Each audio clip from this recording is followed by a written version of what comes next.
我没看错吧？这阿姨这么好看，竟然为那个农村人爆灯，这怕不是节目组为了搞流量故意这么整的吧？哇！在陈先生条件如此艰苦的情况下，叶女士竟然毅然而然地下了心动按钮，这是真爱呢，还是一时冲动呢？各位姐姐，你们怎么看？嘿，还心动灯？我看他这老绿茶就是想在节目上立牌坊，回头就去钓大款。这要嫁过去，全村都得夸她菩萨心肠，连陈建国这种破烂都收，那其他老光棍不得被她包圆了？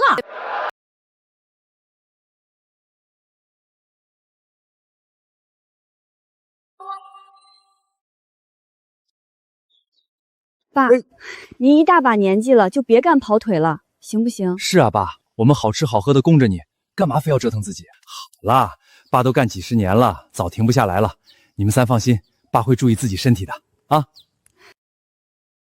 老伴儿在哪儿？相亲节目走进乡村，欢迎单身中老年朋友报名，牵手成功送双人云店7日游。爸，和你商量个事儿呗。商量什么事儿？你们干什么？放开我！放开！撒开！撒开！我自个儿会走。你们到底搁这干哈呢？老伴儿在哪儿？你们给我报名了相亲节目，我不去。哎呀，爸妈都去世多少年了，你一个人把我们拉扯长大，现在也该找个老伴儿安享晚年了。哎呀，爸来都来了，进去看看呗。报名费不去可不退哦。你们这是坑爹啊！啊！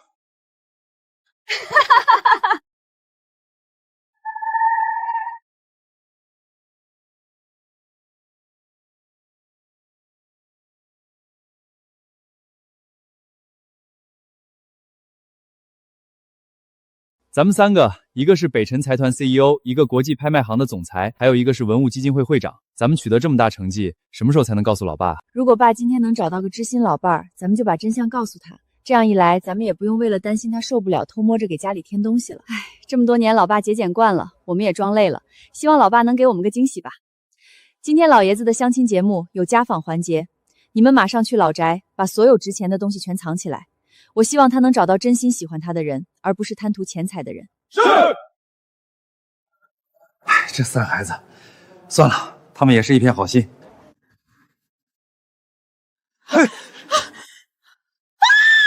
呀？他妈的不长眼！陈建国！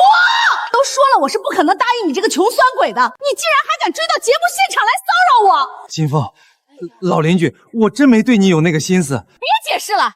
我看你就是癞蛤蟆想吃天鹅肉，来人啊，非礼呀！有没有人管管啊？来人啊，来人啊！金凤妹子，你松手啊！你是真冤枉俺了。大伙儿都看清楚了，就这个穷酸鬼老缠着我骚扰我，我今天就要让所有人都知道这丑事儿，让他以后没脸见人。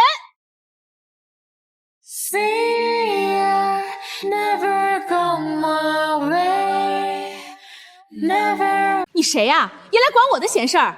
姐姐，你再不去补这个裙角，恐怕就要走光了。啊！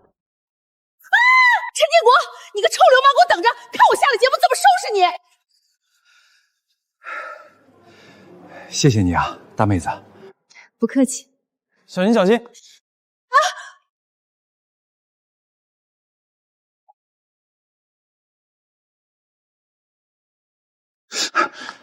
那个，刚才我没事的，节目马上要开始了，我先过去了。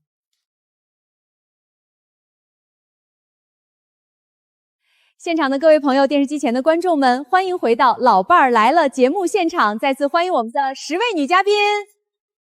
今天已经有4位男嘉宾登台，可惜都没能牵手成功。而我们的最后一位男嘉宾，又能否把咱们现场某个优秀的女嘉宾领走呢？就让咱们拭目以待。有请下一位男嘉宾陈建国。哎，说好一起看老爸相亲的，你是大姐忙，二哥忙，最终还是我一个小妹扛下了所有。老爸，您可得给我们陈家争点气呀！陈总，海外拍卖行出现国宝级拍品，我们必须要让这等文物回家，您也得忙起来了。什么？国宝级？你帮我盯着节目，等我忙完立刻向我汇报，明白了吗？明白。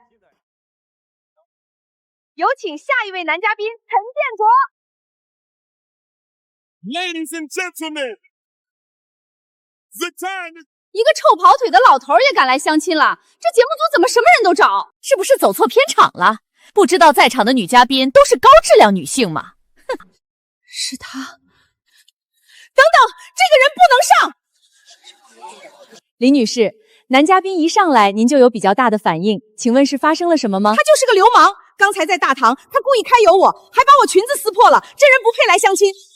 我没有，我不是故意的。少狡辩，你就是看我单身对我意图不轨。我告诉你，想追我不可能。这位姐姐，刚才大堂的事儿我也在场，人家明明是不小心撞了你，你又是骂又是喊非礼，这不欺负老实人吗？多说一句，信不信我撕烂你的嘴？我和你们说，这穷鬼就是我的老邻居，50多岁了还在干跑腿，一个月挣几千块，住瓦房。50了还跑腿，这身子骨还能撑几年？嫁给他不得和他住进破瓦房里去？这谁受得了？而且还一直对我图谋不轨，特别是看我家有钱之后，整天都想着攀高枝。你们说，就这种人有什么资格和我们站在一起？什么？这种男的简直不要脸！让他下去，让他下去，下去！大家先安静一下，要不咱们还是先让陈大哥先来做个自我介绍吧。刚才金凤妹子说的都没错，我就是个跑腿的，一个月挣不了几个子儿，乡下住的也是破瓦房。可我没想来相亲，更没有对金凤妹子有非分之想，是家里那几个孩子硬把我嫁过来的，我也没办法。姐妹们，听见没？不止陈建国这个软饭男想攀高枝，是他们陈家一家子的蚂蟥都想趴在我们身上吸血呢。我现在算是看出来了，老的在前面装可怜，小的在后面等着分钱，这嫁过去不得骨髓都被吸干喽。各位姐姐稍安勿躁，这样吧，咱们按节目流程来，先去连线记者探访陈先生的家，说不定看完以后，大家会对陈先生有个不一样的了解。行啊，那可太好了。就让全国观众都看看你那破家到底能有多寒酸。好，那咱们就跟着镜头一起走进陈建国的家。快快快！节目组的人马上就要到了，所有之前的古董字画全部都给我藏起来。管家，这副气垫式真机放哪儿？塞鸡窝顶上，用稻草盖上，那地方没人翻。别往里屋搬了，猪圈扔猪圈里跟猪食堂放一起。这可是大钱官药。是三小姐1800万拍回来的，让你扔就扔，反正老爷子也不懂。管家，老爷子的米是国宴特供5常大米，袋子上有标，这怎么办？把袋子撕了，米倒进厨房那个米缸里。对了，把那秦岭石做的米缸砸开到裂缝，漏点米出来，看着更像穷人家。等等，这2明成化斗彩鸡缸杯就别藏了，直接摆桌上。大管家，这价值4000万的东西就这么摆桌上？你就在里面装点剩汤剩菜，谁看得出来？清行爷用的伏虎宴，给鸡当食盆。是。胡开文的顶烟老墨拿去垫桌角，还有那几个帝王绿原石抹上灰，全都丢门头上去当压门砖。是。节目组的人到了，快，所有人收拾干净，立即撤离。观众朋友们，大家好，这里是老伴儿在哪儿的节目连线，让我们随着直播间的镜头，揭开男嘉宾生活里最为真实的一幕。陈建国，你生的那3个吸血鬼也不中用啊！这么多年了，没一个能给你换套房的，还真是穷到根上了。这一家子得没用成什么样，才能几10年都换不起一套房子？孩子们也想把我接到城里的房子去住，只是我自己更习惯在乡下干干农活，种。闭嘴吧你！我可跟你们讲，就他家那3个孩子，全都是打工仔，挣得仨瓜俩枣的，租个地下室都够呛。你们可千万别被他骗了！就这穷酸样也跑来占着台子，下去吧你！导演，这场面控制不住了，要不要中断录制？中断？你疯了吧？在线人数马上要破1000万了，还在涨，让他们继续骂，骂得越狠，咱们流量越大。各位姐姐别着急。我们的记者马上进入陈先生家里，也许里面别有洞天呢。哈哈哈哈！这房子比我爷爷家的还破，这条件也敢上相亲节目？节目组是懂流量的。等口，那喂鸡的是什么东西？黑黢黢的，看起来好像是个古董。有没有可能人家是已经富豪？楼上醒醒，小说看多了吧？会长，上班时间也不干点正事儿。哼，一天天净看这些无聊的节目，能有什么出息？会长，我知道错了。会长，咋的了？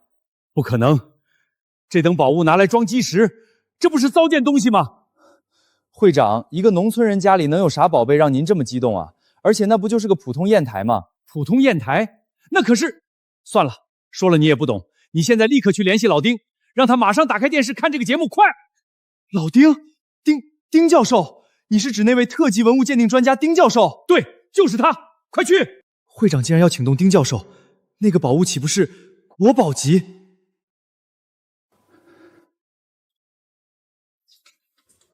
观众朋友们，我们现在进入陈建国家的客厅。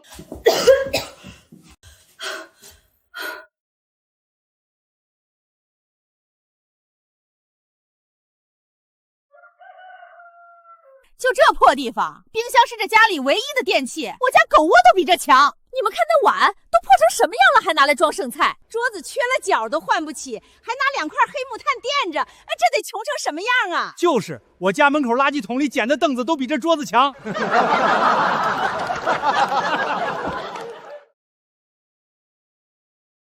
关掉，吵。好的，丁教授。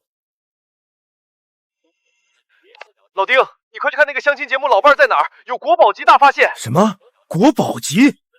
等等，别管！这是玉题诗成砚啊，玉什么虎砚？玉题诗成砚，这乃是青龙爷的御用砚台。什么？青龙爷的御用砚台？那怎么可能出现在一个村里？教授，您没看错吧？我绝对不会看错。那肯定是哪个不识货的瞎猫碰上了死耗子，在村里捡到了，不识货就拿回家喂鸡了。不，这砚台早就问世过，而且全世界仅此一方。最后一次拍卖是3年前的欧北至尊拍卖会上，落锤价8000万。那他怎么可能流落到咱们这儿的一个普通人手里？教授，您的意思是说，这个男嘉宾的身份是个顶级大佬？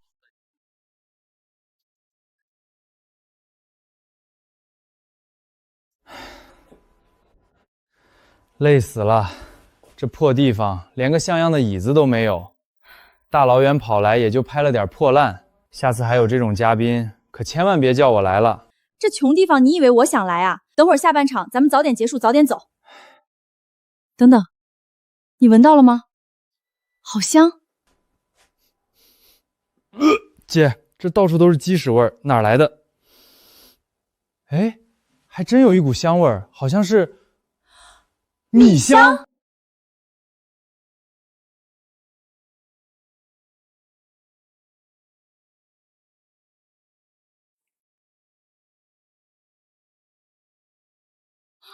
这不可能！咋了，姐？这分明是国宴特供的五常大米。什么？就这米？还国宴特供？这种破村子不可能！我以前采访过国宴后厨，这米和我之前接触过的一模一样。真的假的啊？姐，你这说的也太夸张了吧！我靠，这生米嚼着都有一股清甜，越嚼越香，跟咱平时吃的完全两码事儿。没错了，这香气、外观和味道都符合特族五常大米独有的特质。可一个跑腿老头家里怎么会有这种东西？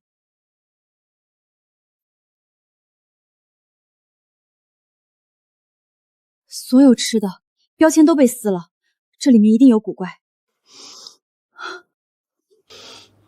连酱油、醋这种调料都是国宴特供，这男嘉宾的身份绝对不一般。帆，这个屋子绝对不是看起来那么简单，其中一定有大秘密。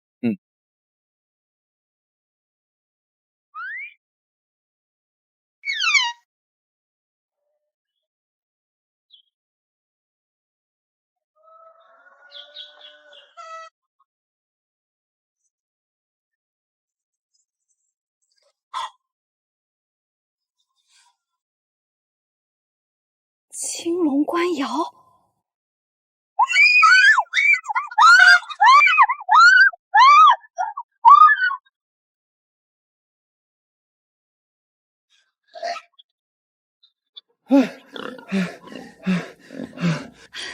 青龙爷的大花瓶，一个就能顶帝都一套房。我靠，姐，我这齐天石的大虾是不是也能买一套房？这可是大几千万啊！姐，我们要发了！发个锤子，咱们摊上大事儿了。家访探秘环节一阶段暂时结束，感谢前方记者带来的画面。现在到了女嘉宾们做选择的时刻。这还用想？这种穷鬼多看一眼都得沾一身晦气。姐妹们，你们可一定要擦亮眼睛啊！家里连个像样的电器都没有，桌子缺角拿黑墨炭垫，这种条件也好意思来相亲？就是一家子打工的，嫁过去喝西北风啊！对不起，既然大家对我不满意，我先走了，耽误大家时间了。等等，现在在线人数马上就要破2000万了，必须想办法把他留下来。等等。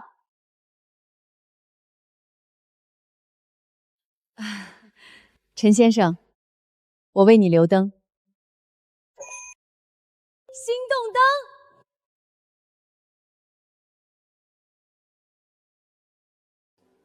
叶女士为陈先生点亮了今晚第一盏心动灯。我没看错吧？这阿姨这么好看，竟然为那个农村人爆灯，这怕不是节目组为了搞流量故意这么整的吧？哇！在陈先生条件如此艰苦的情况下，叶女士竟然毅然而然地下了心动按钮，这是真爱呢，还是一时冲动呢？各位姐姐，你们怎么看？还心动灯？我看他这老绿茶就是想在节目上立牌坊，回头就去钓大款。我为陈大哥留灯，是我看到了陈大哥身上的优良特质，那就是自强自立，本心善良，我很欣赏他。倒是有的心里脏的人，看什么都脏。叶婉楠，我是不是给你脸了？一直在这儿叭叭个不停，信不信我撕烂你的嘴？看来大家的分歧是越来越激烈了，不过没关系，越是争议大，我们越要探个究竟。正好有人按下了心动按钮，那我们就得按照流程进入2阶段的深度探秘。还进什么2阶段？缺角的桌子和边的碗，你也不嫌磕碜？你要真看上他，直接出去领证也好，洞房也好，别在这儿浪费大家时间。就是，直接领走得了。哼，这要嫁过去，全村都得夸他菩萨心肠，连陈建国这种破烂都收，那其他老光棍不得被他包圆了？老丁，你到底看出什么名堂了？说话呀！蠢货！节目里这些人都是蠢货！这缺角桌子，金丝楠的，还是罕见的阴沉木？什么？金丝楠阴沉木？这2个所谓豁边的菜碗，呸！这2只明成化斗彩鸡缸杯，一只少说2000万，2只就是4000万，都他妈拿来装生菜呀！看见没？我问你看见没？看见了，这不2块炭吗？炭，这可是胡开文的顶烟老墨，还是为李远章大人封爵定制的仓配市款，你管这叫炭？你这么些年都活到狗肚子里去了？什么？那得多少钱才能买着啊？国宝级的古董，花再多的钱也买不到。按你的意思说，这是个非比寻常的大佬？何止是非比寻常，那简直是深不可测。他家随便拎出来一样东西，都是国宝级藏品。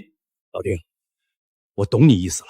面对这么一尊大佛，咱们不能干坐着，得去现场。对，没错，买最近的机票，我们一定要去节目现场拜会这位大佬。走，快走！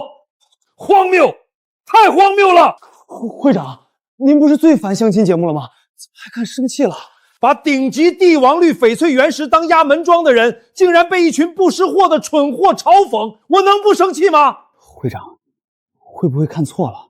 而且这人看着不太像什么大人物啊，怎么可能会有这么多帝王绿翡翠原石？我张某人纵横商界30年，棘手的原石没有10万也有8万，什么时候看走眼过？这料子只要让我看到点成色，就绝对走不了眼。这陈建国肯定是位深藏不露的大佬。光是几块原石，你也可以弄到手，也不至于。这等料子，我弄回来是当宝贝供着的，而人家直接丢外边当压门砖。什么？那这一对比的话，这个人不比会长您的身价还高？这还用说？那茶几是明清皇室御用的顶级硬木海南黄花翠，这个顶柜更了不得，满彻的老山檀香木。什么？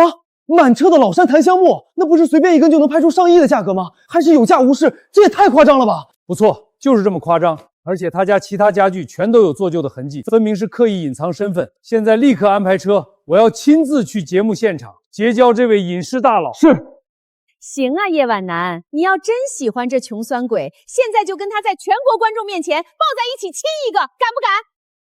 金凤，你能不能有点羞耻心？哼，我今天就把话放这儿了，要么你们立刻按我说的做，要么你就承认自己是借这个穷鬼炒作自己，否则我现在给这个穷脏鬼赶出去。金凤妹子，你骂我可以，但是你也不能这么欺负皖南妹子啊！哟，这就护上了，你们还真是王八看绿豆对上眼了。我实话告诉你们，我儿周子豪是江城商会的主管，大儿子更是大夏第一北辰财团的经理，也是节目的投资人。我今天就是要欺负你们！你太过分了！这就过分了。这人吧，穷不可怕，认不清自己的身份地位才可怕。来人，给我把这个臭乡巴佬丢出去！现在，立刻！几位先别激动，有话好好说。你们够了！你要护他，那正好，我连你一块丢出去。走，快！南妹子，你快让开！他们是冲我来的，别连累了你。我不让！你明明没有做错任何事，他们凭什么这样欺负你？死婊子！我已经忍你很久了，给我动手！等等，所有人听我说，陈建国先生根本不是什么穷跑腿的，他有着绝无仅有的惊人身份。这幅字落款是王羲之，还有这幅画，张万千的真迹。我们还在陈大爷家中发现了大批瓷器，全都是稀世古董，任何一件都价值连城，绝不是一个普通人可以拥有的。什么？一帮瞎了眼的蠢货，敢在这儿侮辱陈老！这幅字落款是王羲之，张万千的真迹。我们还在陈大爷家中发现了大批瓷器，全都是稀世古董。我的老天爷，那可是王羲之的字帖啊！如果是真物，随便裁下来一个字儿，都能在2环买套房了。你们看那个青花瓷大缸，那釉色，那包浆，前几年港岛拍卖会上出过一个类似的，拍了整整3000万啊！这怎么可能？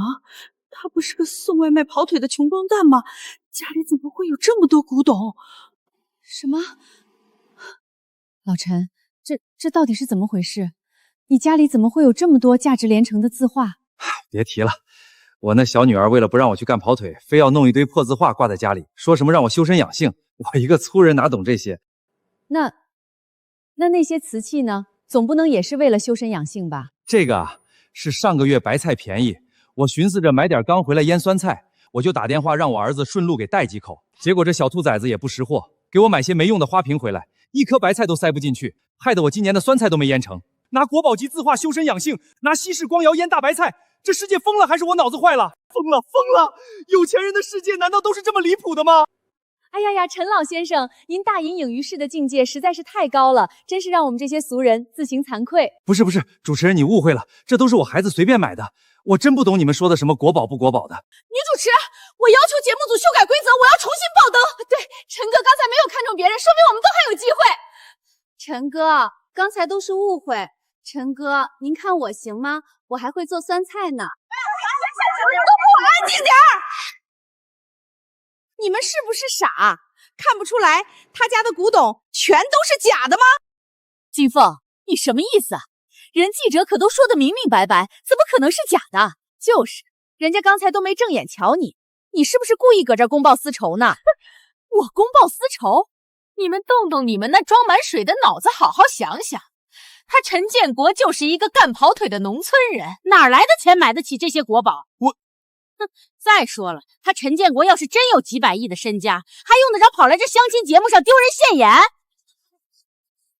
对呀，甄大佬哪有闲工夫来这儿相亲啊？我就说这剧情怎么这么魔幻呢？差点就被这老东西给骗了。他肯定是提前知道了节目组有家访环节，所以故意在病西街上买了这些9块9包邮的假货，自导自演了这么一出戏码，就是为了骗取咱们这些女嘉宾的感情。臭不要脸的老骗子，穷疯了吧你！真恶心，拿一堆破塑料骗子装富豪，赶紧把他轰出去！金凤，我什么时候骗人了？你怎么可以瞎说呢？大家都冷静一点，陈大哥他从头到尾就没有说过这些东西是古董，怎么能叫行骗呢？还不承认呢？等会儿我就让现场记者验个清楚，把你的真面目拆得干干净净。我再说一遍，等会儿主持人问起来，你们就说不知道、不确定，听懂了吗？导演，这能行吗？我看这架势，这陈老头铁定是个大人物，我们得罪了他可就完了。你傻呀？得罪他的是那些女嘉宾，跟我们节目组有什么关系？就按我说的做，错不了。位于现场的思瑶位于现场的思瑶，我们这边的观众现在对这些古董的真伪存在质疑，请问你在现场有什么看法吗？主持好，我们确实在现场发现了不少疑似古董的物件，但我们节目组并非专业的文物鉴定机构，无法对这些藏品的真伪做出专业的鉴定。这是什么？我刚刚好像看到了那个，我好像也是，快倒回去。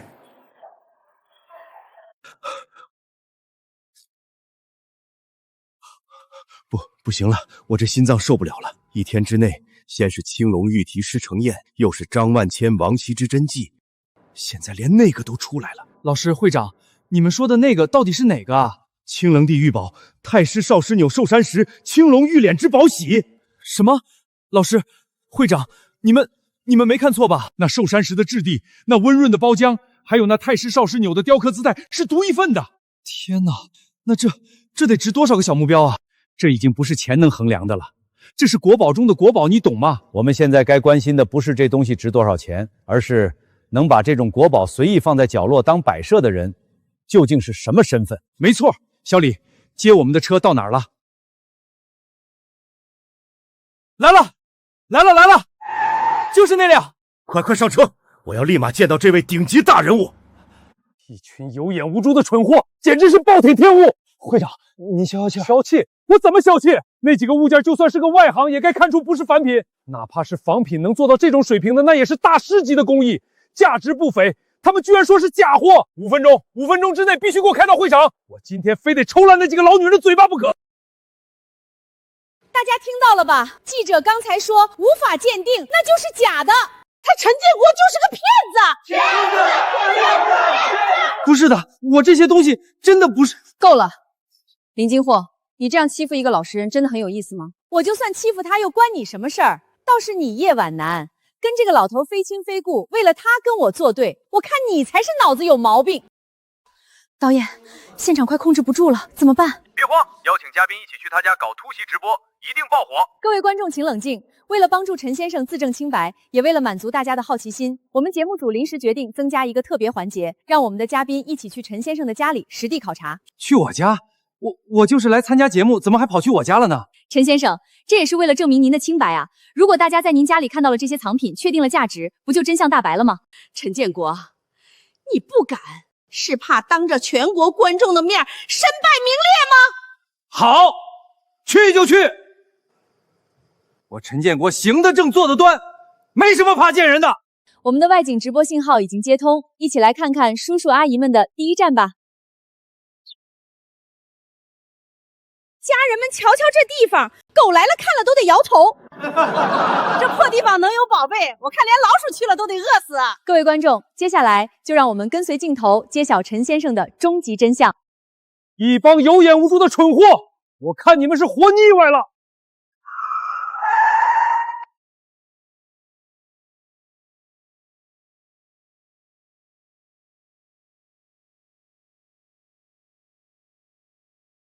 这位先生，我们正在进行全国直播。睁开你的狗眼看清楚，站在你面前的究竟是谁？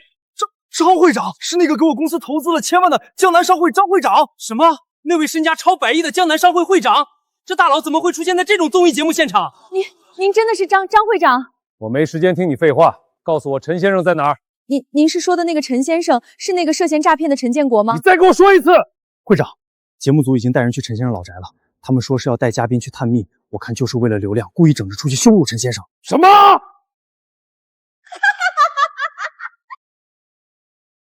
如果陈先生今天受了半点委屈，我保证你们这个节目明天就会永久停播，所有参与的人员被永久封杀。我张振邦说到做到，去老宅，快！封杀？张会长竟然为了陈建国要封杀整个节目组，连江南的商界泰斗都坐不住了，这陈建国到底是何方神圣？我是书法协会孙文山，这位是文物鉴定专家丁教授，请问陈建国先生在哪里？又是找陈建国的，他是那个官方鉴宝节的常驻嘉宾，国家首席鉴定师、特级文物修复专家丁教授。没错，我也在节目上见过他，把这等大佬都引来了。难道陈建国家里的东西真的是宝贝？我们没时间跟你废话，陈先生人呢？陈先生已经跟着导播车回老宅了。看，他们准备进陈先生的老宅了。买的皮鞋都刮花了，真是一屋子破烂。大家看看，这就是陈建国家的宝贝，一块不知道刻了什么玩意儿的破石头。他在做什么？那是青龙御用的蓝宝玉玺，是国宝中的国宝，竟然就被他砸了！什么玉玺？你们节目组，你们这群罪人，你们摊上大事了！这不关我的事儿啊！那方玉玺，但凡有一丝划痕、一块缺角，就是毁坏国家1级文物。你们节目组所有人有一个算一个，全都准备牢底坐揣吧！老丁，别跟他废话了，赶紧走！陈老家里全是国宝级文物，要是让那个疯女人再折腾下去，后果不堪设想。哼！完了，咱们节目要完了。你们瞧瞧，这哪是人住的地方啊？又破又烂，墙皮都脱落了，一股子霉味。这条件真不知道怎么有脸拿出来上节目的。你们先坐下歇会儿，我去给你们沏点茶。起开！要你废话！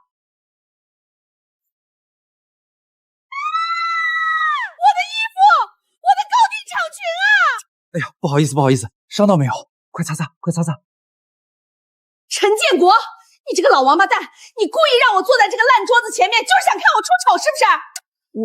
我没有啊。林金凤，你到底讲不讲理？明明是你自己撞了桌子，才把菜碗弄翻的。老陈好心拿纸巾给你，你怎么还动手打人？我凭什么？你睁大你的狗眼看看，我这一身衣服全都是国际顶奢大牌，加起来大几十万，现在全被这个死老头子毁了。我不只要打他，还要他赔。林金凤，节目现在可是在全国直播，观众都看得一清二楚，是你翻了东西还动手打人，是你该向老陈道歉。道歉？行啊，想要道歉是吧？那这就是我道歉的方式。林金凤，你干什么？这虽然不值什么钱，但都是我女儿送给我的。我砸你这些破烂还要征求你那扑街仔同意不成？我告诉你，今天就算是天王老子来了，也拿我没办法。林金凤，你简直无法无天，当着全国观众的面在别人家里搞破坏，你还有没有底线了？无法无天的是你们。我已经通知了我小儿子周子豪，他可是江城商会的主管，马上会带专业团队过来，现场打假陈建国手里的这些破烂玩意儿。到时候全国观众都会看到我林金凤为民除害，他们都得感谢我。我从来都没说过这些是什么古董文物，这只是我孩子们孝敬我的心意。你们为什么要这么咄咄逼人啊？哟，装不成隐藏大佬就开始装可怜呐！我告诉你，门儿都没有。你们骂我也就算了，凭什么侮辱农村人？往上数3代，大家祖上都是种地的，没有农民你们吃什么？是哪个不长眼的敢欺负我妈？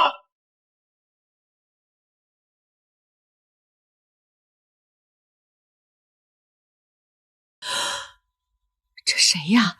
好大的派头！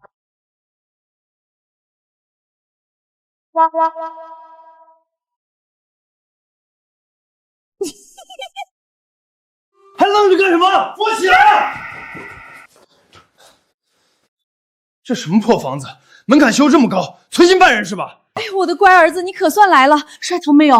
妈，我没事。没事就好。你们都看好了，这是我儿子周子豪，江南商会的主管，平时见的大老板，比你们吃过的盐都多。妈，这就是你电话里说的那个伪造文物骗人的老家伙吧？没错，儿子，你今天必须为民除害，绝对不能让这个老骗子拿这些假东西出去骗钱害人。交给我。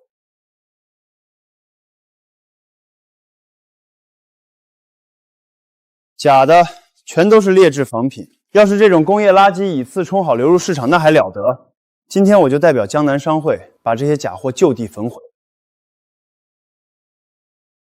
还有那张桌子，你怎么能随便烧我东西呢？你闭嘴！要是再敢帮腔，我让我儿子连你一块烧！这什么桌子？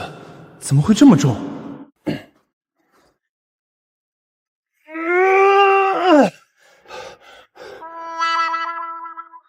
你们一个个都瞎了眼不是？还不知道上去搭把手！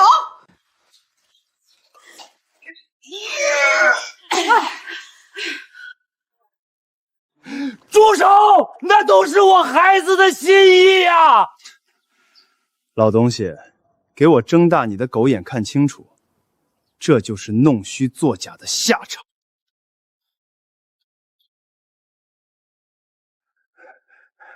你们这些人一来我家就又骂又砸又烧，跟强盗有什么区别？你伪造文物还有理了？老娘这叫替天行道！无凭无据，你们凭什么说我造假？凭什么？就凭你是个没出息的死乡下人，凭你的子女是社会最底层的跑腿的打工的，这桌子和字画要是真的，你们10辈子都买不起。行了，你们赶紧叫2个警察来，把这个伪造文物的诈骗犯抓回去重判，免得脏了大家的眼。你说要重判谁？还不快救人！你他妈谁呀？敢动我的人！陈先生，我终于见到您本人了。你是？这是那张金丝楠阴沉木的桌子。陈先生，这是谁烧的？一堆假货而已，我让我儿子烧了，有什么问题吗？怎么，你还想打我不成？来，照这儿打！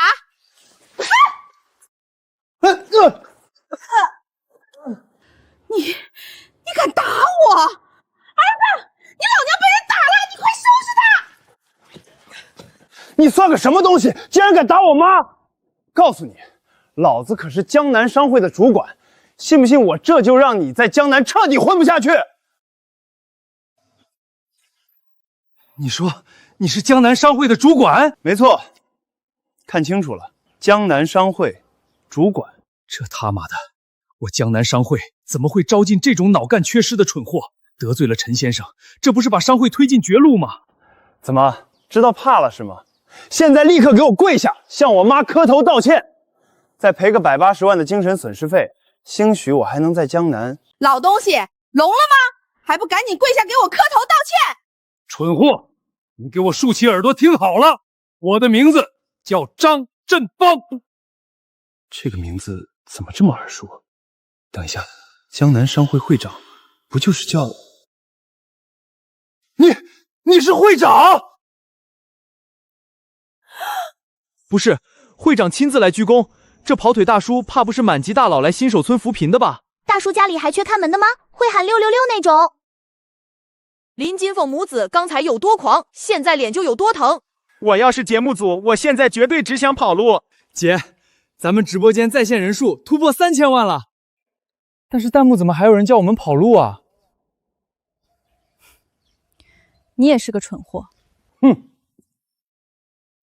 ，3000万！你们母子当着3000万观众蓄意破坏陈先生的资产，毁坏古董文物，都不用等节目结束，你们就可以进去蹲大牢去了。齐先生的虾去图，张先生的山水12条片，还有这是上好的金丝楠阴沉木啊，全毁了，全都毁了！什么？这些竟然都是真迹？这缺角的破桌子还是金丝楠阴沉木？会长，您是不是看走眼了？这穷光蛋怎么可能买得起真迹？这肯定是天桥底下10块钱批发的破烂货！听好了，蠢货，这些东西国宝级文物就是稀世珍品，加在一起10个亿都不够你赔的。什么？10个亿？周子豪，即日起你从江城商会取名，我江城商会没你这种不知死活的蠢货。妈，完了，全完了，我工作没了，还要赔10个亿，我这辈子完了！没出息的东西，给我起来！他说什么你就信什么。妈，您这话什么意思啊？传闻张会长素来神秘，你见过他长什么样吗？妈，你的意思是他找演员冒充会长？当然，我和陈建国当了这么多年邻居，他那3瓜2枣我还能不清楚？他连买斤猪肉都要还半天价，能认识什么大人物？那个谁，你刚刚说你是江南商会的会长，那我问你，你是哪年当的会长？商会总部在哪儿？你手底下几个副会长？你说得出来吗？说不出来了吧？要我说，有的人还真以为租套西装就能出来装大尾巴狼了。陈先生，您到底是什么身份就亮出来吧，要是再让他们闹下去，把您气出个好歹来，我们节目组可真担待不起啊。大妹子，你们到底在说啥呢？我真的就是个普通跑腿的。那个黑乎乎的桌子是我闺女从旧货市场淘回来的，说是实木的耐用。地上那些画是我儿子在网上买的装饰画，烧了我也挺心疼的。之前在节目直播里，我就看见陈先生家里那些顶级古董家具都有故意做旧的痕迹，现在加上他这番话，肯定是在刻意隐藏身份。我要是现在强行替他出头，会暴露他的身份。可要是不管，这无知泼妇指不定还得干出什么恶心事儿，我更没法取得陈先生的原谅。这下可难办了。非常感谢各位的鼎力支持，正是因为大家的慷慨解囊，才能成功让这件流失国外的绝世青铜器再次回到祖国的怀抱。陈总客气了，能跟着您为国家文物回归尽一份力，是我们的荣幸。各位过誉了，今天就到这里，散会。陈总，您快看看这个吧，陈叔上热搜第一了。哦，没想到我爸那小老头还挺受欢迎的嘛。不是的，您赶紧点去看看，出大事了。恶心，穷鬼，老光棍儿，他们这么侮辱我爸，简直是在找死！那几个女嘉宾现在还在陈家老宅闹事儿，您看怎么处理？备车，回老宅，我要让他们知道惹怒陈家的代价。乡亲们，直播间的观众朋友们，你们都睁大眼睛看清楚了吧？这什么江南商会会长，根本就是陈建国这穷酸老头请来的群众演员，还整出个什么齐天石、张万千的假话，真是笑死人了！就是。我们江南商会的会长怎么可能会跑到这种鸟不拉屎的破村子里来？他们就是找了个糟老头来冒充，想敲诈我们。这么说确实有点可疑啊！堂堂江南商会会长根本不可能看相亲节目，更别说来了。退一万步说，就算他真是什么牛批会长，那也不是搞古董的。凭什么他说是国宝就是国宝？凭什么他说值10亿就值10亿？想讹老娘？找屁吃去吧！那如果是我说的呢？那如果是我说的呢？哟呵，又是哪来的糟老头子？陈建国，你今天请的群演还挺作啊，组团来骗钱了是吧？居然是丁教授，没想到连国家文物界的定海神职都来了。我原以为我已经够高估陈老了，现在看来他的能量还是远超我想象。陈老，实在抱歉，我们丁老、孙老，你二位快看那边。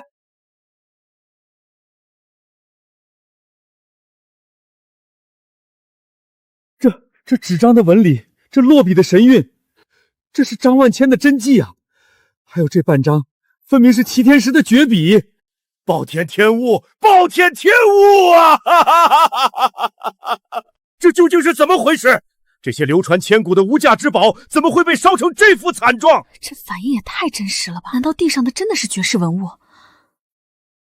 丁老、孙老，在下是江南商会会长张振邦。造成这一切的是这两个无知狂徒，是他们母子俩非说陈老的字画是赝品，硬生生点火烧毁了，无知毁坏的珍贵的文物，那是文化传承的瑰宝，你们这是在犯罪！哎呦喂，还在吓唬我呢，一把鼻涕一把泪的，真以为自己是奥斯卡影帝啊！陈建国，你为了讹我们，连这种声泪俱下的老戏珠都找来了，看来真是下血本啊！放肆！你们睁大狗眼看清楚，这位是国家文物鉴定委员会的丁长玉，丁教授。什么？什么？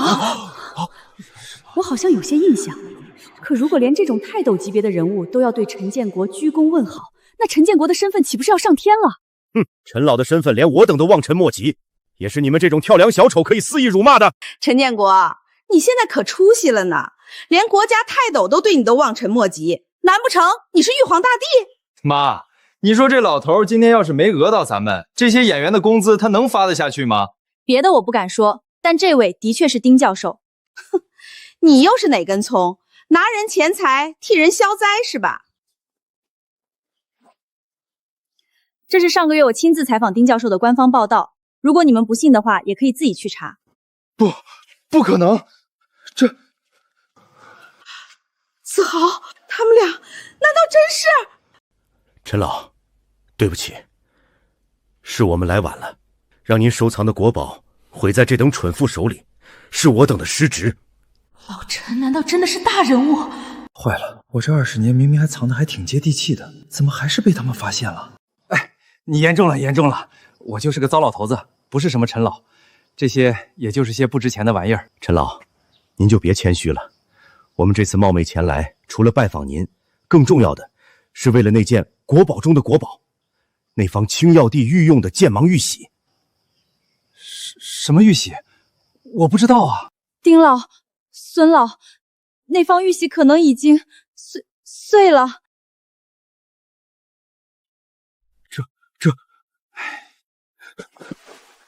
蠢女人，你竟真把这等国宝摔碎了！这世间怎么会有你这种畜生都不如的东西？要怪你们也该怪陈建国，怪我？没错，就是怪你。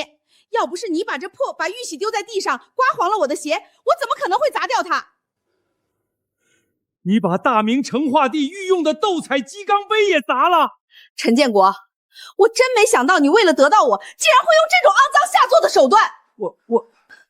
你弄坏我的衣服鞋包，故意害我砸坏这些古董，不就是逼我向你妥协吗？行，我承认你赢了。我知道你喜欢我这么多年，始终不好意思说不出口，但看在你愿意为了我付出这么多的份上，我可以给你这个机会。不过呢，我也不是什么随便的女人，今天你弄坏我的衣服鞋和包，就先100倍补偿给我，让我看看你的诚意。简直不知所谓！你个无知蠢妇，以为靠着撒泼打鬼、胡搅蛮缠就能把自己摘干净吗？你今天摔碎的是国宝，国宝中的国宝。坏事做多了，迟早是要摔跟斗的。丁教授，您说的是真的？这真是国宝？我从业40余年，从未看走过眼。这方青龙御览之宝玉玺，货真价实。果然我猜的没错，这个陈建国绝对是顶级大人物。这真是国宝，我不会被这个蠢女人连累吧？你们今天这么羞辱陈建国，岂不是完蛋了？陈先生，这方玉玺虽然受损严重，但仍有修复空间。还有那些碎了的鸡缸杯、烧毁的字画残片，对于我们文物研究院来说，有着非凡的意义。我们希望您能允许我们将它们带回去修复。看来他们并没看出我的身份，可一旦这件事发酵出去，我的秘密就彻底藏不住了。您放心，所有费用由我们承担，修复完成后一定原物归还给您。抱歉啊，2位专家，你们肯定是看走眼了。这些东西就是我几个孩子在夜市上随便买来送给我的工艺品，真的不是什么古董。这怎么可能？陈先生，您这是什么意思？我知道是怎么一回事了。你又在发什么疯？你们2位的专家身份或许是真的，这几件古董你们也或许没看走眼，但你们知道他为什么不敢把东西交给你们修复吗？因为这些东西根本就是他偷的。偷的？你说这么多文物全都是偷的？那我倒是问问你，正常人谁会把值钱的东西当破烂乱扔？肯定是来路不正，不敢声张。就是，刚才问他这些东西哪儿来的，他吞吞吐吐，支支吾吾。谁家真有宝贝，早就锁保险柜里了，这绝对是赃物。说的有道理啊，哪有人把古董当破烂扔的？难怪他一开始死活不承认是古董，原来是心里有鬼。陈老，他们都逼你到这份上，你还不为自己澄清一下吗？我没偷，这些东西真的是我孩子送的。你编瞎话能不能动动脑子？开口闭口就是子女送的，你子女不就是几个在城里打工的穷鬼吗？他们哪来的钱买几千万的古董？就是啊，打工的能给你买国宝。陈先生，您就不要再隐藏了，他们都怀疑到这个份上了，您就实话实说吧。这些东西的来历，还有您到底是什么身份？老陈，咱不能这么委屈自己，这口气不为自己争，也得为子女争。你要是有什么难言之隐，我们都在呢。好，那我现在就给我女儿打电话。证据确凿，还打什么电话？什么女儿儿子，都是你编出来的！我现在就把你这个盗宝贼送进局子里去！把我爸送进局子里去？你好大的胆子！星河，爸，您没事吧？爸没事儿。你不是在上班吗？怎么突然回来了？这帮人都骑在您头上作威作福了。我要是再不回来，恐怕他们接下来就得杀人放火了。哟，小丫头片子怎么说话呢？什么叫杀人放火？你爸偷了这么多名贵的古董，他才是最该死的那个。偷古董？装，继续装。人家院士和会长都来确认了，这玉玺、这鸡缸杯全都是价值连城的宝物。要不是你爸偷的，怎么可能出现在你们这种穷酸货的家里？星河啊，你跟爸说实话，这些东西到底是从哪儿来的？今天这么多人看着，咱们得解释清楚啊！放心吧，爸，咱们家从来不干偷鸡摸狗的事儿。这些东西都是我和大姐、二哥平时买给您的。什么？真是你们几个买的？一个小姑娘家的，别的不学，学着扯谎。就你们这几个在城里打工的穷鬼，连个像样的房子都买不起，还学人家买几千万的古董呢！真是什么样的爹，教出什么样的骗子！我劝你嘴巴放干净点。我骂的就是你们，不然你打我呀！他们打我也就算了，你个小贱人算个什么东西？你凭什么也敢打我？现在立马向我爸赔礼道歉，不然后果你们承受不起。我跟你该死！看在我爸是个老好人的份上，我给你们最后一个道歉的机会，话不说第二遍，你们自己选。呸！让我妈跟你们这群乡下的农村人道歉，门儿都没有。本来我帮我爸报名这个相亲节目，只是想给他找个真诚踏实的老伴儿，安度晚年。但你们这帮人个个品行不端，连跟我爸站在一起的资格都没有。不过好在还有叶阿姨在。叶阿姨，多谢您能在节目上一直维护我爸。初次见面，这只手镯就当是谢礼了。我的天，这可是纯正的帝王绿翡翠手镯，看着成色和水头，价值绝对在100万以上。什么100万？星河啊，这东西太贵重了，阿姨不能收，您就收下吧，保不准您和我爸还能牵手成功呢，我就当是提前恭喜你们了。孩子的心意，你就收下吧。陈先生的女儿出手就是几百万的帝王绿，这真的是个打工的。你们还不道歉是吧？行，你们今天打碎的所有东西，全都必须照价赔偿。刚才我粗略估算过，地上这些损毁的古董字画，总价值大概在将近15个亿。15亿？你这老东西做梦没睡醒吧？想钱想疯了！这些破烂玩意儿，明明就是陈建国这个死窝囊碎自己弄碎的，关我们什么事儿？想讹诈我们，你们也不看看自己是个什么德行！我告诉你们，我哥可是响当当的大人物，他马上就会到，等他一来，就该轮到你们跪下磕头道歉了。是吗？那我今天就把话放在这儿，今天不管谁来，谁都救不了你。你这死丫头，少在这大言不惭！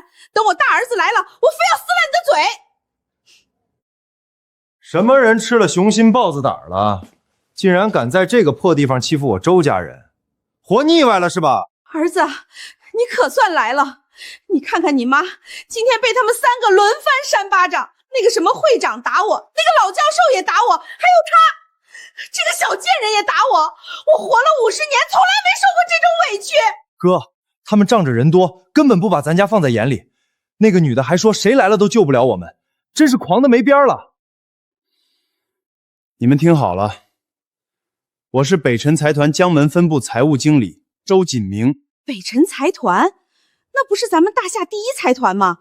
年纪轻轻就是北辰财团的经理，前途无量啊！哎呦，林大姐，原来您儿子这么有出息，您真是好福气呀！我生的儿子，那当然是人中龙凤。我哥可是北辰财团的经理，今天有我哥在，你们就等着受死吧！真没想到这个蠢货竟然还是大姐公司的员工。北辰财团，那可是大夏第1财团，绝对是我们惹不起的存在。这位周经理，请你搞清楚了，今天是你妈和你弟弟在陈老家里打砸抢烧，损坏文物。闭嘴！我妈都被你们打成这样了，今天这事儿没有任何商量的条地。刚才你们怎么扇我妈的，现在就让我妈加倍扇回来，否则我会动用北辰财团最强的法务部，告得你们倾家荡产。听见没？跪下！现在就给我跪下扇，扇到我满意为止，谁都不许停！我给你们3秒钟时间，跪还是不跪？你们最好想清楚了。3，周经理，您别生气，都是我们不对。我女儿她年纪小，不懂事儿，您大人有大量，千万别跟她一般见识啊。爸，你不用求他们。星河，你别再犟了，那可是北辰财团啊，大夏最厉害的财团，连张会长他们都不敢得罪，咱们就是普普通通的农民家庭，怎么惹得起啊？爸，您放心，这种小问题我能解决。爸，要是让你知道北辰财团就是咱们自家的产业，怕不是下巴都要惊掉了。一个小小的区域财务经理而已，谁给你的资格调动北辰的法务部？你懂什么？我的顶头上司是赵东来赵副总，信不信我一个电话就能让你们所有人去要饭？你的意思是你能一个电话把赵东来叫来？行，那你现在就打，我倒要看看他怎么让我去要饭。我就是吹个牛逼，我哪真请得动赵副总大驾呀？怎么，你是手机没电了吗？还是说人赵副总根本不认识你呢？没关系，我帮你。三小姐，怎么了？赵东来，北辰有个蛀虫惹到我了，我要你立刻来一趟老宅解决他。没问题，5分钟我一定赶到老宅。备车，去城郊陈家老宅，快！还有5分钟，你们还有5分钟的时间，为自己的无知和傲慢买单。我原本以为陈建国已经够不要脸了，没想到他养出来的女儿比他还不要脸，真是不是一家人不进一家门。赵副总是日理万机，连我都不敢保证能联系上他，你竟然还想一个电话就把人叫来？除了陈董和他的家人，还没人能做得到。你说对了，北辰财团董事长就是我大姐。等等，让我捋捋，听你这话里的意思，古晴这富可敌国、大夏第一的北辰财团是你们家的产业啊？没错，你这个蠢货还有点脑子。姓陈的人多了去了，你以为你也姓陈就能跟陈董攀上关系了？做梦！你还真是不害臊。你自己看看，这个直播间3000万人都在说你哗众取宠，是个跳梁小丑。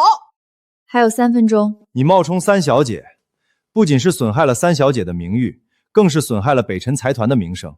这么大的事，赵总一定会亲自到场，到时候你倾家荡产都赔不起。小陈啊，听我一句劝，别再触这个霉头了。北辰财团的能量通天，真不是我们能惹得起的。星河，阿姨相信你不是坏孩子，不会做那些违法乱纪的事情。咱们有话好好说，好不好？叶阿姨，谢谢你的好意，但是他们伤害了你，也伤害了我爸，所以他们通通都得付出代价。我听到了什么？付出代价？就凭你一个小丫头片子，也不撒泡尿照照自己是个什么德行，你配吗？死贱人，我的忍耐已经到达极限了。我最后问你一遍，你和你这个老不死的爹贵不贵？你算个什么东西，也配让我和我爸跪下？把摄像机关了，接下来的画面不适合直播，我要处理点私事。周经理，这直播间还有3000万人。我叫你关掉，你听不懂人话吗？好的，进来。你们想干什么？有些乱叫的狗，我倒想看看是他们的骨头硬，还是我的棍子硬。周经理，你们怎么羞辱我这个老头子都可以，求求你千万别伤害我女儿。太迟了，给我上！麻烦事儿还真是一波接一波。哎呦！啊！呀！爸，你这是？哎呀，好奇怪啊！他们怎么自己就倒了？真奇怪啊！废物，2个人都打不过一个老农民，都给老子滚进来！刚刚运气好，让你放倒2个，我倒要看看这些个一起上你还怎么顶得住。这么多人得上点真功夫了，难不成我今天就要在这里暴露了？住手！都在这里干什么？赵总，您终于来了。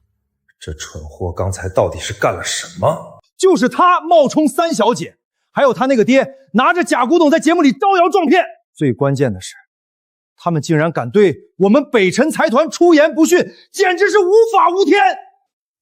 你说什么？就是啊，赵总，我儿子看不过去，要把他们抓起来，结果他们连北辰财团的人都敢打。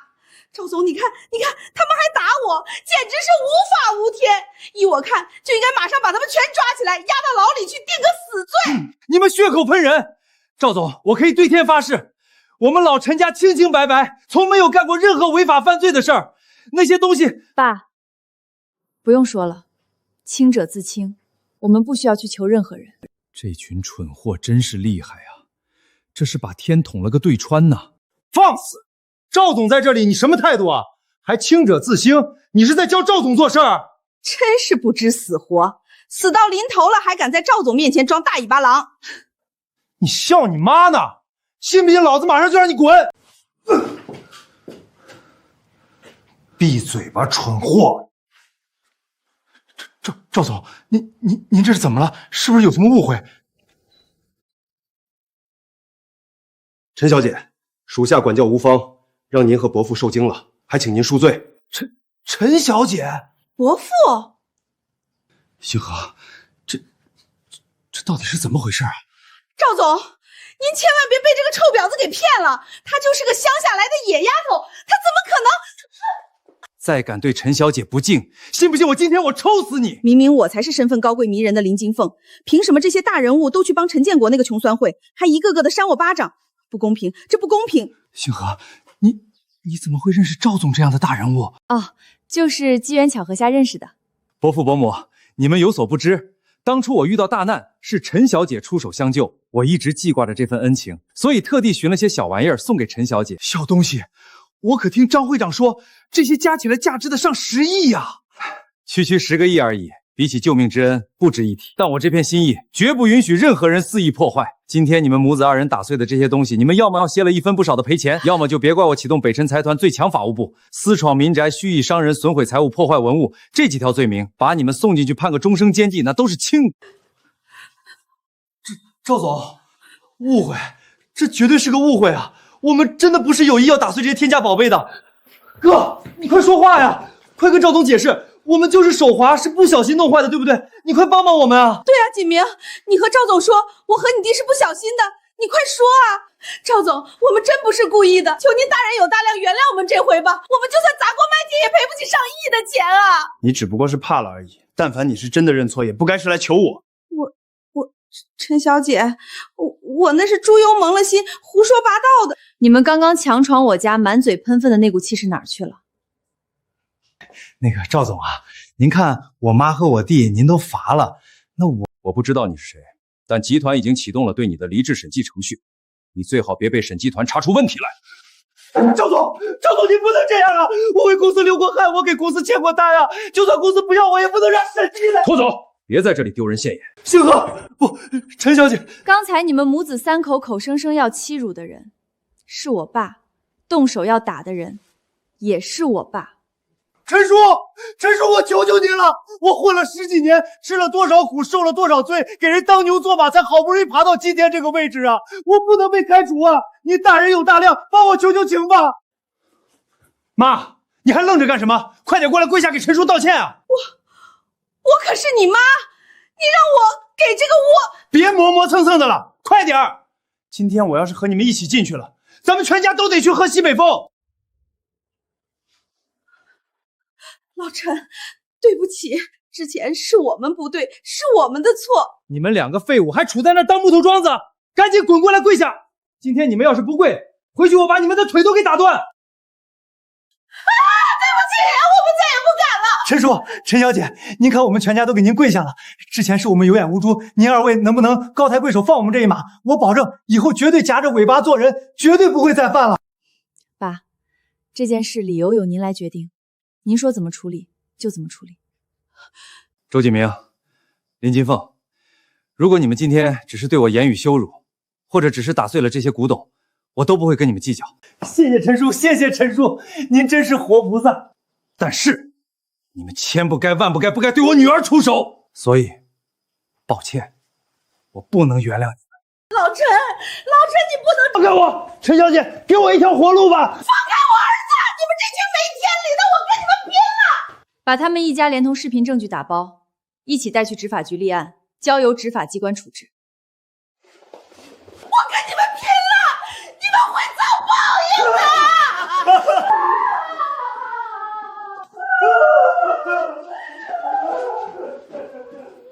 还有你们2个，似乎和我们北辰财团有合作，你们的人品让我很不放心。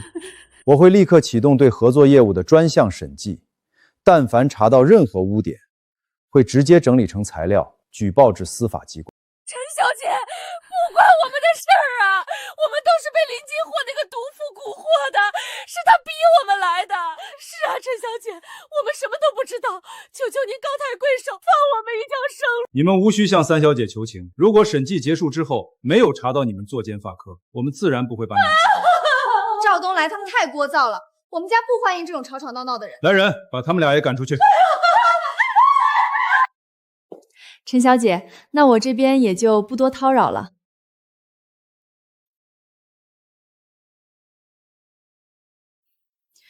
丁教授非常抱歉，这些损毁的文物还得麻烦您去修复了。不敢。没能保护好这些文物，也是我们的失职。你是好，我明白了，我一定会尽我所能修复这些文物。赵东来，文物修复的事儿就麻烦你协助丁教授完成。我请我爸和叶阿姨出去吃顿好的，给他们压压惊。没问题。不对劲儿，今天这事儿绝对不可能这么简单。北辰财团的赵总怎么可能对一个普通丫头这么毕恭毕敬？那是自然，他们的身份根本不可估量。那他们到底是什么身份啊？哎，丁教授，你倒是说清楚啊！老李，是我，赶紧帮我动用所有的人脉，去给我查查一个陈山河的人，帮我弄清楚他到底是什么背景，越快越好。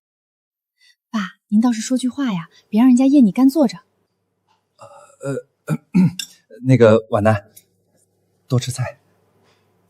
我这老爸平时看着挺靠谱的，怎么一到关键时刻就成了榆木疙瘩？星河，今天这事儿真是多亏了你，要不是你及时赶到，那帮人还不知道会放肆到什么地步呢。叶阿姨，今天这事儿我得谢谢您才对。我爸这个人老实巴交的，嘴又笨，如果不是您帮他说话，我爸可跳进黄河都洗不清了。建国是个好人，我只是觉得他不该被这么污蔑。叶阿姨，我记得您今天可是为我爸爆灯了，您到底是觉得我爸哪儿好呀？你这孩子胡说什么呢？赶紧吃饭。爸，今天路上有点堵车，我们没来晚吧？你们怎么也来了？叶阿姨您好，我是陈婉舟，这是我弟弟陈千浩。中午就听星河提起您了，现在一见果然和善可亲。哎呀，你们这么说我都不好意思了。叶阿姨，我爸这个人呢，优点很多，善良踏实，就是有时候太老实了，嘴笨。我哪有？不，婉舟，你说的这些不是缺点，这些恰恰是我选择和他在一起的原因。您的意思是您同意和我爸在一起了？这种事情我可不会开玩笑。皖南，你可想清楚了，我就是个乡下跑腿的，家里那房子破破烂烂的，你跟着我要吃苦的。老陈，你说的这些我都有，我看重的是你的善良、本分、有担当，这就够了。姐，哥，要不现在就把我们的身份告诉爸爸，让他别有那么多顾虑。我觉得行。不急，等他们结婚那天，给他们一个惊喜。而且我看了今天的节目视频，总觉得爸好像也有事瞒着咱们。哎呀，爸，您听见没？人家叶阿姨都同意了。再说了，叶阿姨又不是嫌贫爱富的人。爸，人家叶阿姨都把话说到这份上了，您就别犹豫了，快表个态啊！陈建国，我们结婚吧。我就这么稀里糊涂把婚结了？怎么了？不开心吗？不是，就觉得跟做梦一样。你看你长得那么漂亮，气质又好，我就是个种地喂猪的乡下人。行啦，现在我们已经是夫妻了，以后就不许再说这种见外的话了。咱们还是想想晚上去吃什么，庆祝一下吧。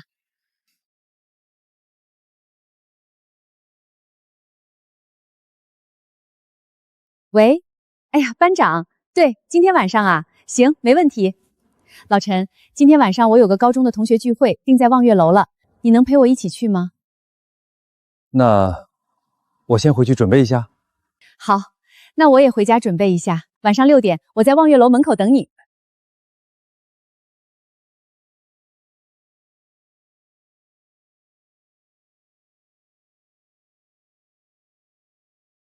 老爷子，老爷子，赵东来，恭喜老爷子，喜结连理。你有心了。对了，婉瑜把北辰财团管得怎么样？回老爷子，当年您创立的4大财团，如今都蒸蒸日上，北辰在婉瑜小姐的管理下，更是一骑绝尘。只是有话直说。想当年，老爷子您一人统领4大财团，海外资本闻风丧胆，那才是真正的盛景啊！如今总觉得少了那股子锐气，要不您再回去接着干？不了，你也知道我当年为什么隐退，现在找了老伴儿，更想安安稳稳过日子。刚领的。明白，只要老爷子您高兴就好。哦，对了，那个望月楼是你在管吧？是，老爷子是有什么事交代？我那田里种了点瓜果蔬菜，纯天然的，你帮我摘些送到望月楼去。晚上我和老伴6点在那儿吃饭，你也带些回去给你妈尝。是，老爷子，我这就亲自去办。行，你也早些回去休息。我呀，确实该好好过个晚年喽。赵总，这位老爷子真那么厉害吗？何止是厉害，老爷子当年一个人就能搅动全球的商业风云，各国顶级资本在老爷子面前连还手之力都没有。我爹当年还是老爷子的贴身保镖，牛逼不？我的妈呀，这也忒牛逼了吧！那后来呢？后来各国资本开始玩阴的，我家老爷子在护送老爷子妻子的路上被他们的人伏击了，打那以后老爷子就退了，要不然国外那些资本哪抬得起头来？不说了，摘菜去。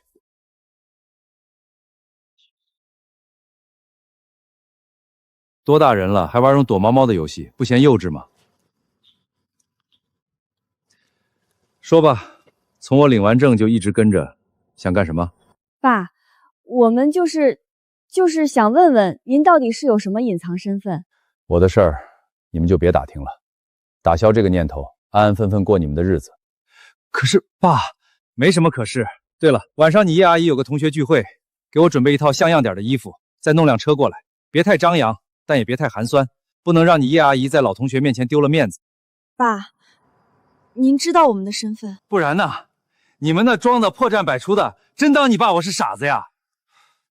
我的天，之前还说我花钱大手大脚，说我们浪费钱，合着全是装的。老爸，这也太狠了，把我们全都骗过去了。这……老爸如果只是想过普通人的生活，根本没必要藏这么深，更有可能是爸他根本不能暴露身份。周总，听说叶婉楠最近二婚了，可不是嘛？我听人说对方还是个干跑腿的农村人，还是他在那个中年相亲节目上找的，你们说可笑不可笑？我可记得咱们周总上学时追了叶婉娜好几年，他离婚的时候，您不还说只要他回头随时欢迎吗？怎么一转眼他就这么想不开，嫁了个农村人啊？他爱嫁谁嫁谁，跟我有关系吗？哼，我现在身家千万，我儿子更是在千军国际拍卖上当副总裁，我会缺他一个离过婚的女人？那倒是，周总您现在的身份地位，他叶晚收可高攀不上，就是可惜了您当年一片痴心，现在倒好，白白便宜了个乡下种地的，真替您不值。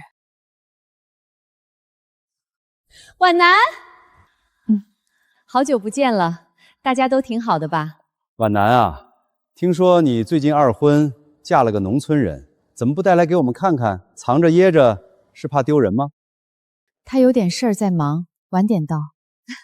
农村人嘛，干的都是些粗活累活，望月楼这种高档地方，他多半是不敢来了吧？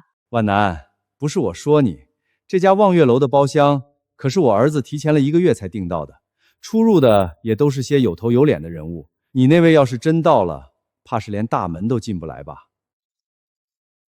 你说你当年在学校里多骄傲啊，挑来挑去，我还以为你会挑个人中龙凤，结果呢，最后就嫁了个干跑腿的农村人。要我说，你真该去医院看看眼睛了。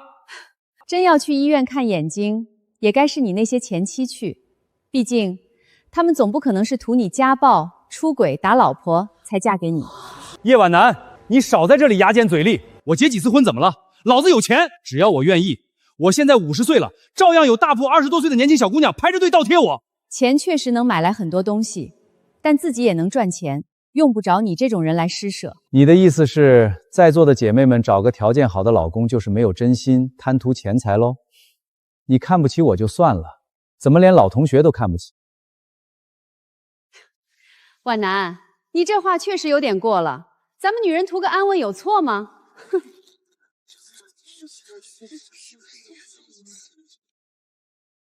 门口那辆车是谁的？挡住贵宾通道了，麻烦赶紧挪一下。瞎了你的狗眼！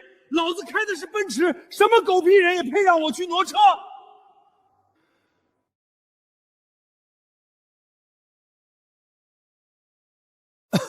你早说是劳斯莱斯幻影我不就好了吗？行，我这就去，顺便认识认识。哎呦，真是不好意思，司机不懂事儿，车停的不是地方，挡了您的道，我这就挪，这就挪。您看看这个，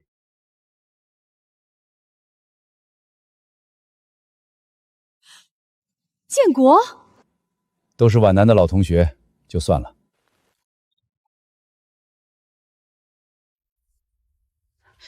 这是皖南的老公，这看着也不像农村人啊。何止是不像，就这长相，这气质，分高低都得是亿万豪门出身。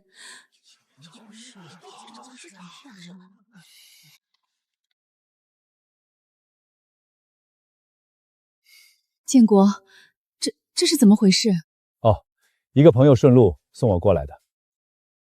我就说嘛，一个跑腿的怎么可能买得起豪车？原来是蹭朋友的车呀！皖南，你这老公不行啊，出门还得借车，太没面子了。地里刚挖的红薯，还有自己种的菜，纯天然无公害，大家一会儿尝尝鲜。婉楠，你老公可真有意思，来望月楼还自带食材啊？那可不，跑腿的嘛，省钱省惯了。这人跟你什么朋友啊？借你车还把你送到这儿，该不会是租车公司的吧？嗨，一个有钱的朋友，正好顺路捎了我一下。说实话，这车坐着浑身不自在，还是我那辆小破车舒服。我看他是不习惯坐好车，跟他这人一样，上不了台面。这红薯你就自个儿留着吃吧，望月楼可不让带农产品进来。不让带？不会吧？我经常让他们帮我加工的。你可别吹了，望月楼是江南最好的酒店，你还经常来，来了还指定菜，你当这是你家厨房呢？也不知道有的人到底是什么本事，能让人放着山珍海味不吃，反倒是去吃红薯，真有意思。嗨，这城里人吃的哪有我们乡下的东西正宗？我还是让他们帮我加工加工吧。你这人是好赖话听不明白是吗？我的意思是，李经理，好久不见。老天爷，这尊大佛怎么突然跑这儿来了？这位先生您好，有什么可以帮您的吗？帮我把这些东西处理一下，蒸个红薯，炒个青菜。好的，我们马上去准备。李经理，你们这儿能自带食物？还是红薯这种农项护测品？我做事还用你教？来望月楼吃红薯也不嫌磕碜。同学们，人到齐了，走，入席。建国，咱们中午领的证，这才到晚上你就有事儿瞒着我了。婉楠，你等等，你听我解释。周总，我敬您一杯，您可真是我们同学里的骄傲，不像我们家那个干啥啥不行，现在还在给人当司机呢。别说事业比不过，就连教孩子那也是比不了周总。我孩子花钱送出国留学，回来找不到工作，天天在家啃老，愁死我了。说到这事儿，谁不头疼啊？我儿子985毕业，一样家里蹲。人周总儿子年纪轻轻就已经是千军国际拍卖行的副总裁了。嗨，孩子们怎么样，全看当爹的有没有给他们做好榜样。我这辈子就是信奉一个道理，男人就得拼。要是自己都一把年纪了，还没个正经工作，整天跑跑腿、种种地，那孩子能有什么出息？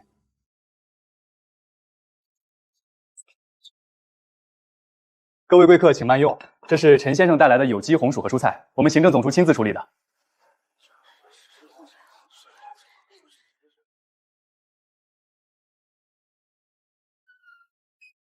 行政总厨，望月楼的行政总厨不是只给 SUIP 客户下厨吗？那他这得是什么身份，能让行政总厨亲自给他做饭？婉楠，你尝尝，这个很甜的。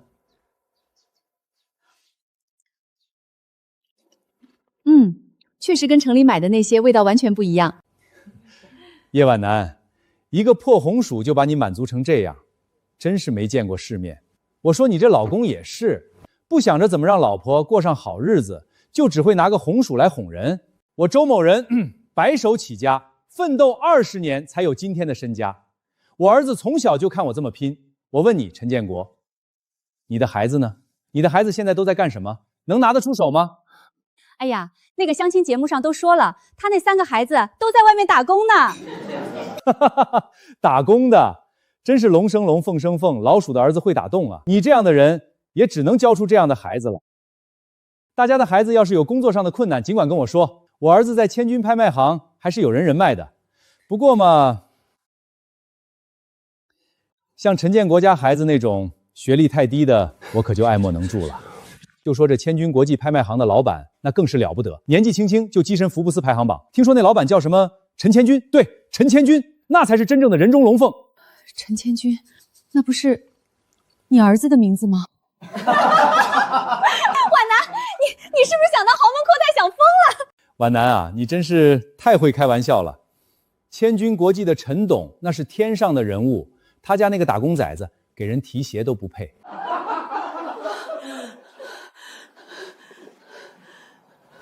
婉楠，现在社会很开放的嘛，你要是不想和这个乡巴佬过，那就离婚呗。再求求周总，人家说不定还给你留了机会。哎呀，我说你这农村人老公怎么开着豪车，穿着名牌呢？原来都是装的呀！为了今天同学会撑场面，下了血本吧？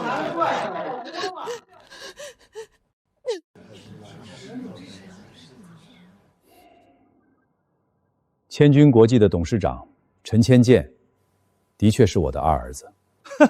万南，这是你教他说的吧？我就说你怎么会看上这么个窝囊废，原来是听话啊！万南，别装了，我知道你不甘心，拜金就直说嘛，不丢人。离开这个废物，跟着我，我保证你以后天天穿名牌，开豪车。哼，你个穷鬼，连自己老婆都满足不了，活着有什么意思？哦，对了，我听说你前面那个老婆就是被你穷死的吧？就是被你穷死的吧？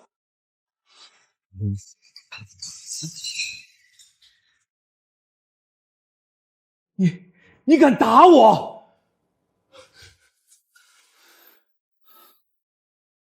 撬我墙角，我只当是疯狗乱吠，但你千不该万不该拿我亡妻说事儿。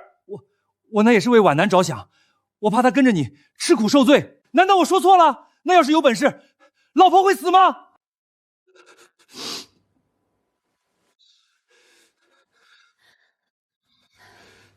建国，都过去了，别听他胡说八道。过去？哼，过不去了！你敢打我，我告诉你，我儿子就在这酒店谈生意，你给我等着！喂，喂，爸，我在楼上谈生意呢，怎么了？天明，你在哪儿？快带人到楼下包间来！你老子我被人打了！什么？在我的地盘上还有人敢打您？爸，你等着，我马上带人过去。老陈啊，不是我说你，你一个农村人，好不容易来了城里，就得懂城里人的规矩礼仪，怎么能随便动手打人呢？就是，周总是你能得罪得起的吗？犯了错就得认罚，赶紧给周总敬酒赔罪。为了在皖南面前吹几句牛批，把自己的命搭进去，不值当啊！今天这瓶酒你给我吹了，不然我不可能放过你。哼，周总，这瓶酒我替他。皖南，千军是我儿子，你无需向这种人低头敬酒。建国，你跟我说实话，千骏国际的董事长陈千骏真是你儿子？是。好，我信你。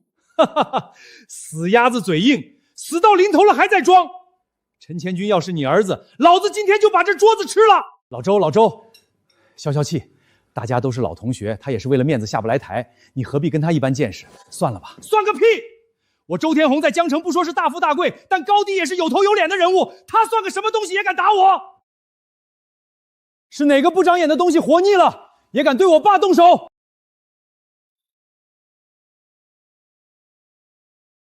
是你还是你？你们知道我是谁吗？世界顶级拍卖行千军国际的副总裁周天明，我手里经手的拍谱，随便出手一件，赚的都顶你们一辈子的工资。今天我爸在你们这群人里挨了打。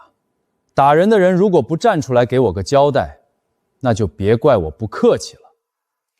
老陈，你就不怕他们真的动手？就算他们真动手，也未必能打赢我。陈建国，我看在皖南的面子上，最后给你一次机会，这瓶酒你给我干了。再说一句，我是穷酸鬼，我是蠢货，我今天就放你一马。不好意思，我不喝酒。敬酒不吃吃罚酒是吧？天明，把人给我带走。行，既然有人不识抬举，那就别怪我把这个装逼的老东西拖走。什么情况？天明，好久不见。老陈董，爸，你到底在干什么？这位是千军总的亲爹。天明，你认错人了吧？他就是个乡下种地的老农民啊！哼，就是。天明，你瞎叫什么？他这穷酸样不可能是什么大人物。今天你必须帮我出了这口气。爸，你给我闭嘴！你想害死咱们全家吗？你干什么？他明明就是个屁！千军懂得爷就爱住乡下，我可是亲自去乡下给他送过东西的，绝对不可能认错。实在对不住啊，老陈董，我爸他今天多喝了2口猫尿，就不知道自己是谁了。他满嘴胡言乱语，您大人有大量，可千别跟他一般见识。别叫我什么老董，我陈建国就是个普通人。千军国际是孩子一手打造的，跟我没什么关系。我的老天爷，他竟然真的是那个千军国际太上皇！完了，刚才咱们还帮着老周挤兑他，这下可是把真佛给得罪死了。建国哥，今天都是我不对，是我有眼不识泰山。您看在皖南的面子上，看在咱们都是老同学的份上，饶了我这一回吧。是我的错，是我猪油蒙了心。皖南，对不起，我不该那么说你，都是我嫉妒心作祟。看你和建国哥感情好，才编造那些诋毁你的话，千错万错都是我的错。行了，别打了，这么大岁数了，当着你儿子的面在这里自扇耳光，还嫌不够惹人笑话吗？建国哥，天明在千军拍卖行辛辛苦苦熬了这么多年，才做到今天副总裁的位置，实在是不容易啊！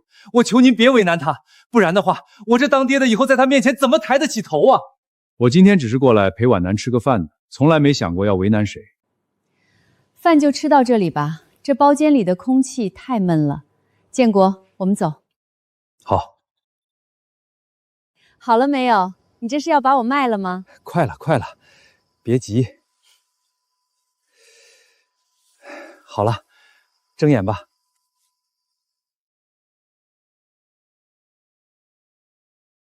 老陈，这是千军非要安排的，我说太高了，他说爸，您得浪漫一回，我想着带你那像在天台上看一次日落。陈建国，你什么时候学会浪漫了？不是学的，就是想让你高兴。这又是哪个孩子准备的？这是我自己跑腿攒的，跑着就攒够了。挺好看的，比钻戒好看。那你戴戴看。陈建国，